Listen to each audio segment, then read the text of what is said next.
नमस्कार दोस्तों, आज का जो हमारा टॉपिक है वो है यूएनओ। आज हम यूएनओ की बात करने वाले हैं। यूएनओ यूएनओ का तात्पर्य है संयुक्त राष्ट्र संघ। क्या कहते हैं हम? संयुक्त राष्ट्र संघ, यूनाइटेड नेशन ऑर्गेनाइजेशन है ये यूएनओ। तो इसकी स्थापना की हम बात करेंगे कि इसकी किस तरह स्थापना हुई है, इसके बारे में आज हम बात करने वाले हैं। तो इसकी बात से पहले कि यूएनओ की स्थापना से पहले क्या ऐसी परिस्थितियां बनी कि यूएनओ की स्थापना की आवश्यकता पड़ी, उसको हम देख लेते हैं। तो 28 जुलाई 1914, 28 जुलाई 1914 को क्या होता है? प्रथम विश्व युद्ध होता है। क्या होता है? प्रथम विश्व युद्ध हुआ 19 जुलाई 1914 को, और 11 नवंबर 1918 को यह समाप्त हुआ। कब हुआ? 11 नवंबर 1918 को समाप्त हुआ। जब यह समाप्त हुआ तो इसमें हार हुई जर्मनी की, और संपूर्ण जो दोषारोपण है इस युद्ध का वो किसके ऊपर डाल दिया गया? जर्मनी के ऊपर डाल दिया गया। और जर्मनी के ऊपर डाल दिया गया। और 28 जून को, कब? 28 जून, याद रखना, 28 जून 1919 को एक वर्साय की संधि होती है। किसकी संधि होती है? वर्साय की संधि। इस वर्साय की संधि के द्वारा जर्मनी के ऊपर बहुत सारे टैक्स लगा दिए जाते हैं। उनकी सेना पर 1 लाख से अधिक सेना नहीं रखेंगे, इस तरह की पाबंदियां लगाई जाती है। तो बहुत बुरी स्थिति हो जाती है जर्मनी की इस वर्साय संधि के कारण। तो ये अपने ही मन में झुलसने लगा था कि मैं किसी भी तरह इसका बदला लूं। लेकिन उसी समय 10 जनवरी 1920 को एक संस्था की स्थापना होती है, वो होती है लीग ऑफ नेशन की। किसकी? League of nation. League of nation की स्थापना होती है।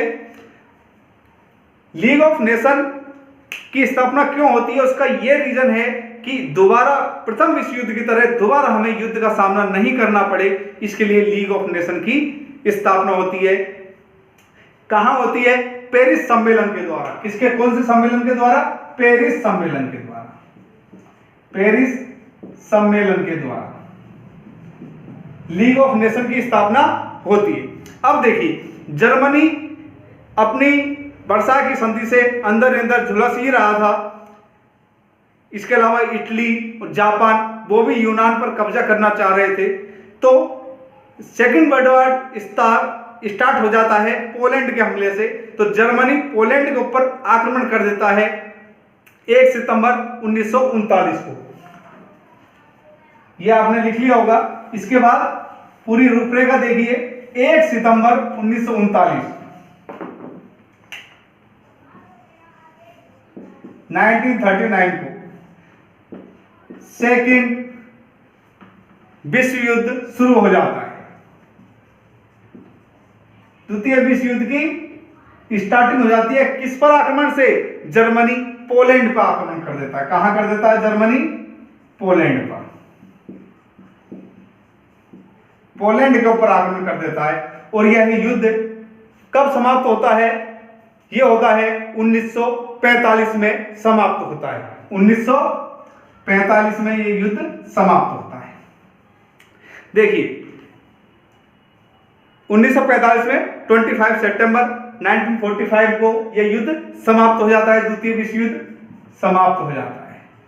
अब दोबारा ऐसी परिस्थितियां ना बने, इसके लिए एक संस्था की आवश्यकता होती है। लीग ऑफ नेशन पहले ही फेल हो चुकी थी।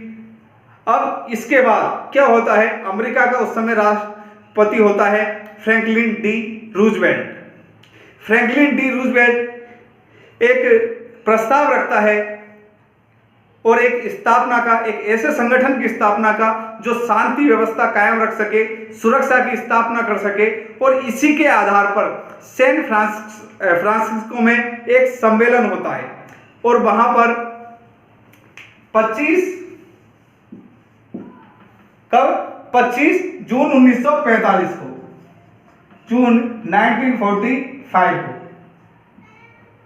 50 + 1, 50 लोग और एक पोलैंड बाद में साइन करता है, इनके द्वारा एक स्थापना की जाती है यूएनओ। संयुक्त राष्ट्र संघ की स्थापना के लिए एक याल्टा सम्मेलन बुलाया जाता है। कौन सा? याल्टा सम्मेलन कहा जाता है इसको, याल्टा सम्मेलन। कब? 25 जून 1945 को याल्टा सम्मेलन बुलाया जाता है, जहां 50 + 1 पोलैंड मिलकर के एक संयुक्त राष्ट्र संघ की स्थापना करते हैं। और संयुक्त राष्ट्र संघ की जो आधिकारिक स्थापना है वो होती है 24 अक्टूबर 1945 की। तो चलो हम यूएनओ की तरफ आ जाते हैं। तो संयुक्त राष्ट्र संघ की स्थापना, संयुक्त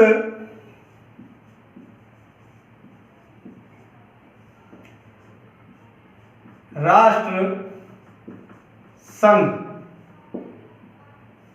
इसकी स्थापना कब होती है? स्थापना 24 कब होती है?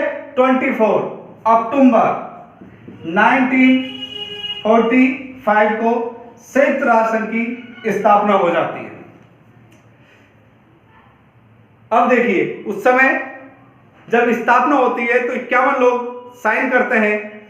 इसका एक संविधान बनाया जाता है, संविधान बनाया जाता है। इसका क्या बनाया जाता है? संविधान बनाया जाता है। उसको चार्टर कहा जाता है। क्या कहा जाता है उसको? चार्टर कहा जाता है, जिसमें 111 अनुच्छेद होते हैं। कितने? 111 अनुच्छेद होते हैं, 13 अध्याय होते हैं। अध्याय कितने होते हैं? 13 अध्याय, 111 अनुच्छेद और 13 अध्याय होते हैं इस चार्टर में। अब देखिए, इसका कार्यालय कहाँ है? इसका जो कार्यालय है वो है न्यूयॉर्क में। तो संयुक्त राष्ट्र संघ का कार्यालय की बात कर लेते हैं। कार्यालय, इसका कार्यालय है न्यूयॉर्क। कहां पर है इसका कार्यालय? इसका कार्यालय है न्यूयॉर्क में है। और कितने मंजिल की है? 39 मंजिल की इमारत है और 17 एकड़ में फैली हुई है। कितने? 17 एकड़ में ये फैली हुई है। अब इसकी हम सदस्य संख्या देखते हैं। वर्तमान में सदस्य संख्या, वर्तमान में सदस्य संख्या, अगर हम वर्तमान की सदस्य संख्या की बात करें तो 193 इसकी सदस्य संख्या है, 193। और 193वां जो देश है वो है सूडान। 193वां कौन है? सूडान। ध्यान रखना, सूडान 193 नंबर पे कौन है? सूडान है। इसके कितने हैं? 193 इसके सदस्य। अब हम बात करते हैं संयुक्त राष्ट्र संघ की। हमने देखी कि इसकी स्थापना 24 अक्टूबर 1945 को होती है। सैन फ्रांसिस्को में एक याल्टा सम्मेलन होता है 25 जून 1945 को, जिसमें 51 लोग 50 + 1 अर्थात पोलैंड को साथ में लेकर के इसकी स्थापना की जाती है। वर्तमान में इसके 193 सदस्य है और इसकी एक संविधान बनाया जाता है, एक चार्टर बनाया जाता है, जिसमें 111 अनुच्छेद है और 13 अध्याय है। यह हमने संयुक्त राष्ट्र संघ की स्थापना के बारे में, गठन के बारे में देखा। अब हम देखेंगे कि संयुक्त राष्ट्र संघ का को जो बनाया गया उसका उद्देश्य क्या था। उद्देश्य को लेकर हम बात करने वाले हैं। संयुक्त राष्ट्र संघ के उद्देश्य, संयुक्त राष्ट्र संघ के उद्देश्य देख लेते हैं। उद्देश्य की हम बात कर लेते हैं। उद्देश्य क्या है? पहला उद्देश्य और इंपॉर्टेंट मेन यही है, अंतरराष्ट्रीय शांति और सुरक्षा की स्थापना। क्या है? अंतरराष्ट्रीय शांति एवं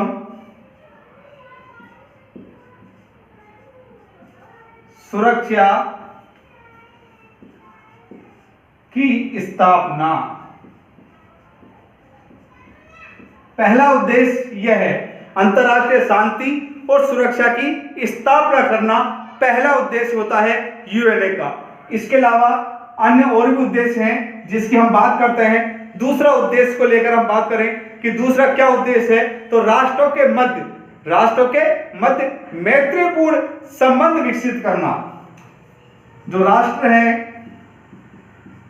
उनके मध्य, राष्ट्रों के मध्य कौन से मैत्रीपूर्ण संबंध स्थापित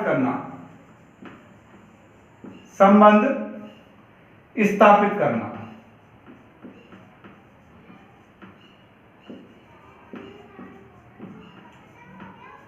दूसरा उद्देश्य क्या था इनका, राष्ट्रों के मध्य मैत्रीपूर्ण संबंध स्थापित करना इनका दूसरा उद्देश्य रहा। और तीसरा जो उद्देश्य है वो है मानवाधिकार और मूल अधिकार है उनका दायरा बढ़ाना, उनमें वृद्धि करना। किसमें? मानवाधिकार में, मूल अधिकारों में वृद्धि करना। मानव अधिकारों में वृद्धि करना, मानव अधिकारों में वृद्धि करना, उनको बढ़ाना। मानव अधिकारों में क्या करना? वृद्धि करना। एक और इनका अलग से है, तो हमने 3 देख लिए। मानव अधिकारों में वृद्धि करना,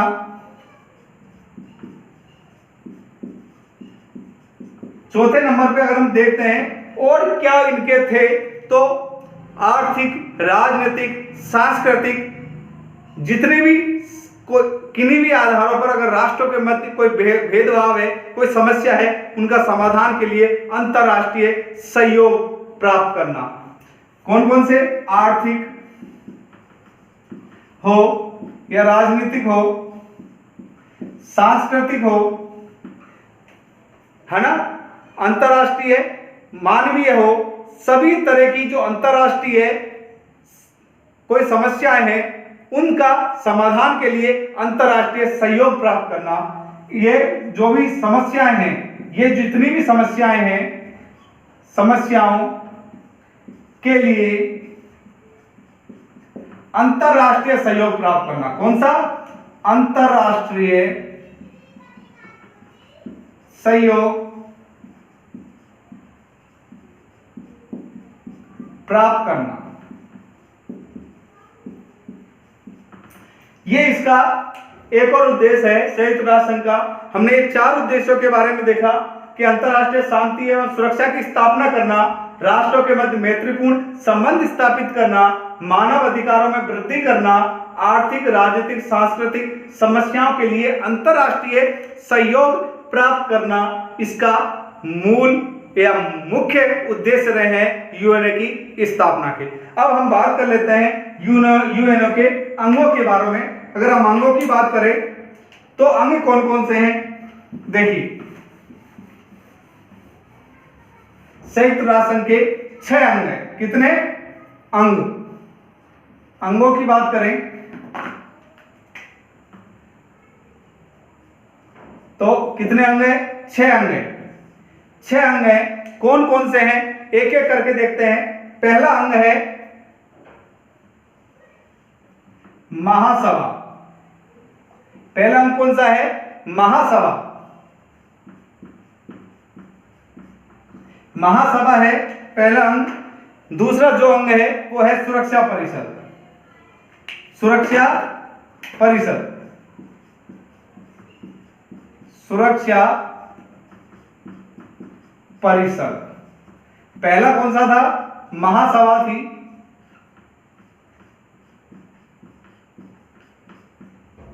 महासभा, सुरक्षा परिषद। तीसरा है आर्थिक, तीसरा क्या है? आर्थिक एवं सामाजिक परिषद, एवं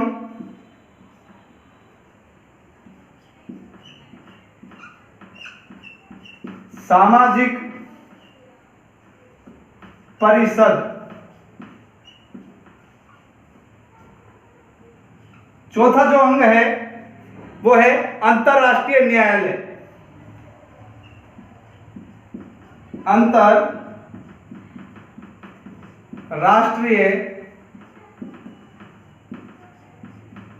न्यायालय।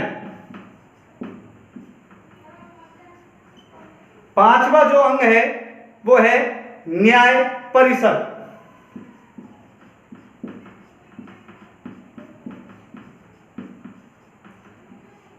और छठे अंग की अगर हम बात करते हैं वो है सचिवालय।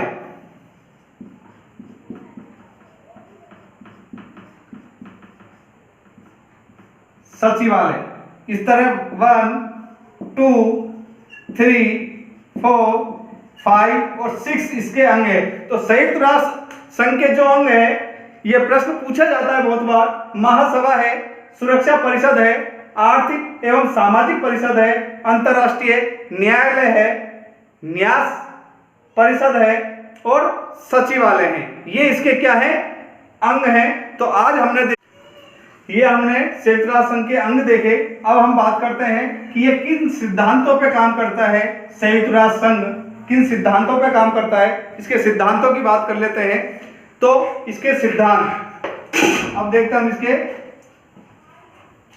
सिद्धांत देखते हैं, किन किन सिद्धांतों पे काम करता है। सिद्धांतों की बात करते हैं तो पहला सिद्धांत, सभी सदस्य राष्ट्र के चार्टर द्वारा स्वीकृत दायित्वों का पालन करेंगे। चार्टर द्वारा स्वीकृत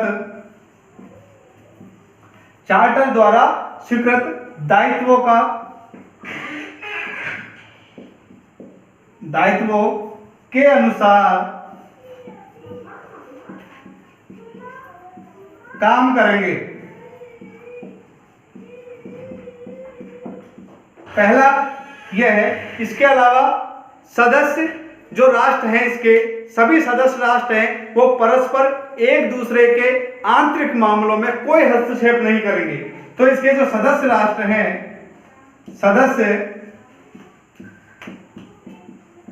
हैं, वो एक दूसरे के आंतरिक मामलों में, जो आंतरिक मामले हैं,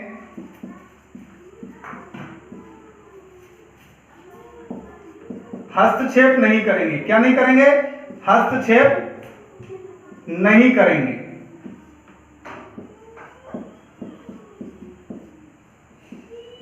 तीसरा क्या है कि सदस्य बल प्रयोग नहीं करेंगे, नहीं बल प्रयोग करने की धमकी देंगे। सदस्य राष्ट्र क्या नहीं करेंगे? सदस्य राष्ट्र बल प्रयोग नहीं करेंगे, बल प्रयोग नहीं करेंगे तथा ना ही धमकी देंगे। धमकी देंगे। तो ये तीन हमने इनके सिद्धांत देखे। इसके अलावा और क्या क्या सिद्धांत है उनकी बात कर लेते हैं। चौथा क्या सिद्धांत है? चौथा जो सिद्धांत है वो है, जो इसके सदस्य राष्ट्र है यूएनओ, अपने सदस्य राष्ट्रों के आंतरिक मामलों में यूएनओ भी कोई हस्तक्षेप नहीं करेगा। कौन नहीं करेगा? यूएनओ भी सदस्य राष्ट्रों के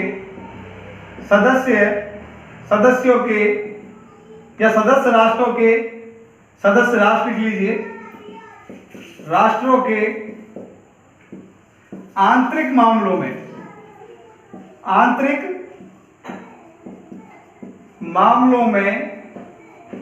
हस्तक्षेप नहीं करेगा, नहीं करेगा। यह भी बात है। इसके अलावा यूएनओ क्या देगा? सभी को समर्थन प्राप्त देगा। यूएनओ सभी को समर्थन देगा। और जो यूएनओ के सदस्य नहीं है, जो यूएनओ के सदस्य नहीं है, क्या नहीं है? यूएनओ के सदस्य नहीं है, वे भी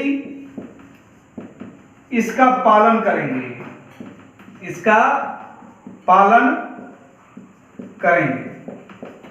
तो आज हमने संयुक्त राष्ट्र संघ के बारे में जो जाना वो है कि संयुक्त राष्ट्र संघ की स्थापना द्वितीय विश्व युद्ध के बाद 24 अक्टूबर 1945 को, जो कि आधिकारिक रूप से यूएनओ की स्थापना हुई, और इसके पीछे याल्टा में सैन फ्रांसिस्को जो याल्टा सम्मेलन हुआ था सैन फ्रांसिस्को में, उसकी एक बड़ी भूमिका है। अमेरिका के राष्ट्रपति रूजवेल्ट की एक बड़ी भूमिका रही है, जिन्होंने यूएनओ के संगठन में बहुत बड़ा सहयोग प्रदान किया, और इन्होंने अपने जो उद्देश्य था, इनका मुख्य उद्देश्य अंतर्राष्ट्रीय शांति और सुरक्षा को बढ़ावा देना है। अब यूएनओ अपने काम में कहां तक सफल रही है, कहां तक असफल रही है, इसके कितने इसके अंग हैं, उनके बारे में हमने जाना। इसके 6 अंग हैं, हमने 6 अंगों की इनकी बात की, जिसमें सचिवालय और महासभा इंपॉर्टेंट इसके, और सुरक्षा परिषद, ये इंपॉर्टेंट इसके अंग हैं। इसके अलावा अंतर्राष्ट्रीय न्यायालय भी है। ये इसके इंपॉर्टेंट अंगों के बारे में आज हमने बात की।